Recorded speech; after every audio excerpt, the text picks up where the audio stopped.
Devastating flooding, with Taliban officials saying at least 68 people have died.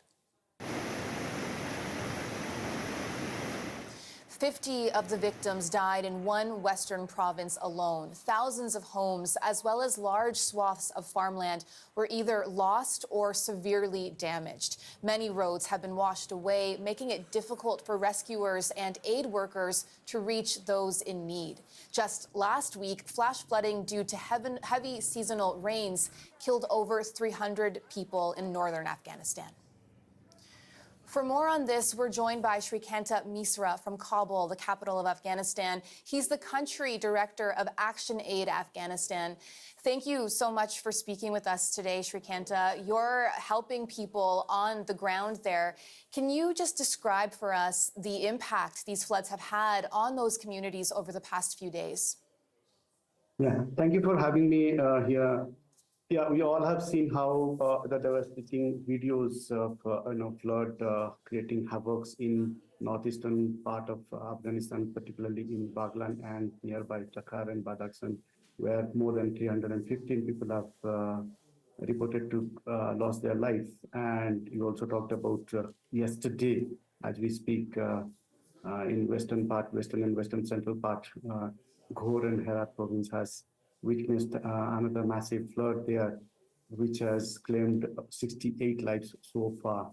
Our estimation says that more than 120,000 households have been affected, and this is not a couple of instances of flash flood happening. Flash flood in different parts of the country is happening since last more than 2 months.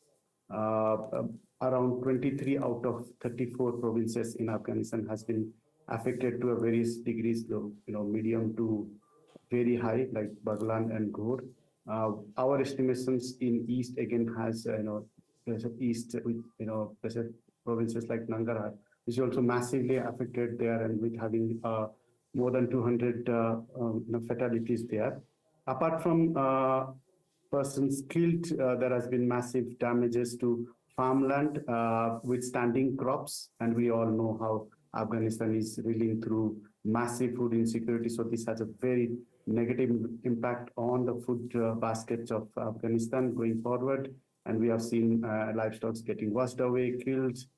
Public infrastructure has been massively affected in almost all the provinces, whether you talk about schools, public health systems, roads, agriculture, canals, and everything. So yeah, it's and then worst thing is that FAO has issued forecast that 32 out of 34 provinces will be experiencing unexpected rains this week and coming week, which might cause further floods in different parts of the country.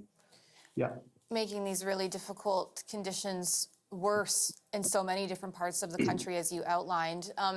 It's obviously, we can see from those pictures, difficult to access some of these areas with the damage. But what kind of humanitarian assistance is currently being offered, is actually able to get to these places? Yeah, the access to these areas, physical access has been very difficult now. Places which are very close by, which can be reached in 1 hour, 1.5 hours. Now it takes like 6 hours, 7 hours to reach. Our work in Nangarhar and Ghor, as we could see that yes, the things, it takes longer route and a very difficult terrain to go through. In terms of emergency responses that are happening right now by Action Aid and similar NGOs and UN agencies, particularly around immediate one is around providing food to affected population, either in terms of community kitchen or providing fortified food. Some of the organizations are providing dry rations to them, and and the second big area of work happening is provision of safe water to people, because of the flood, the safe water sources, particularly for the domestic purposes, have been contaminated. So many organizations, including Action Aid, is providing that safe waters there. And then, of course, we are also talking about medical supports through mobile health clinics in different remote areas, particularly, so that children, particularly, do not succumb to waterborne diseases, particularly malaria, and then of course providing temporary shelters through tent kits for those whose house got damaged. So these are the work that are happening right now. But in terms of going forward, obviously, a lot of work needs to be done around restoration of water sources, both for domestic as well as for agriculture purposes. Restoration and rehabilitation of farmlands, because massive farmland has been inundated and has been kind of destroyed, damaged because of these flash floods in various parts. So there is a lot of need to rebuild and rehabilitate those farmlands, and then provide farmers support in terms of inputs, seeds, and all, so that they can restart the next farming season very well. And then, of course, another work is happening is providing psychosocial support to families who have lost their near and dears. Yeah. And I want to ask you more about that, Shrikanta. Obviously, huge devastation, so many efforts to get aid where it needs to go, but there are those challenges you outlined. What are you hearing from people about how people who are at the heart of this flooding, this disaster, how are they coping? We all know that Afghanistan has gone through a prolonged reign of conflict. So obviously that has very negatively affected the coping mechanisms of communities and has reduced massively their capacity to withstand this kind of disasters that's now becoming more and more often. So obviously there's a huge amount of expectations from NGOs, from other entities to provide them not only immediate support, but also to help them in terms of rebuilding their lives. So there's a lot of expectations and hope is there, and then of course this kind of frequent disasters coming in is kind of pushing them back into back into the poverty which they have been trying to move up. Yeah. And there are challenges getting aid into Afghanistan, but just lastly, for anyone watching this in Canada who may want to do something to help, what can people do? Of course, there have been various challenges around accessing aid and then getting aid to the doorstep of needies, but international community, including Canadians, what the immediate thing that they can do is to support the different responses that are happening by various organizations here.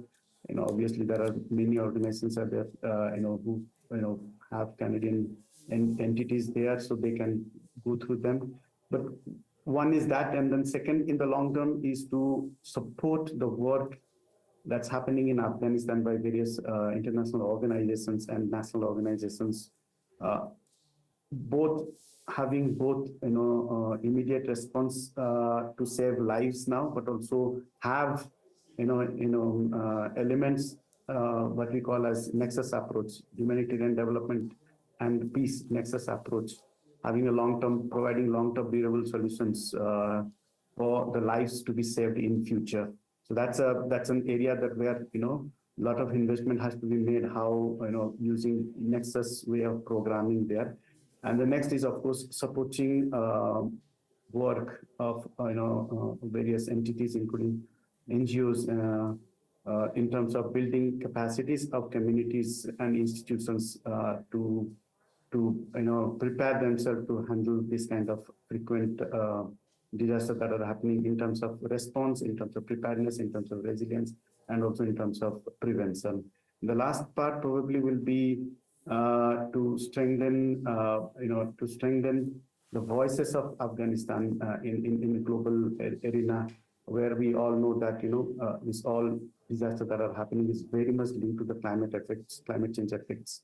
Although Afghanistan is one of the lowest contributor to climate change, but they are the one of the top 10 countries that are susceptible to extreme weather conditions and the disasters around that one. So somewhere the voice of Afghanistan are probably missing in a lot of global discussions around climate change and its effects. So somewhere, we need to, add voice to the ground realities that is happening here, so that the adequate supports to the communities to get better prepared can be done. Okay. Thank you. Thank you. That's an important point to end on. That's Srikanta Misra, the country director of ActionAid Afghanistan. He joined us from Kabul.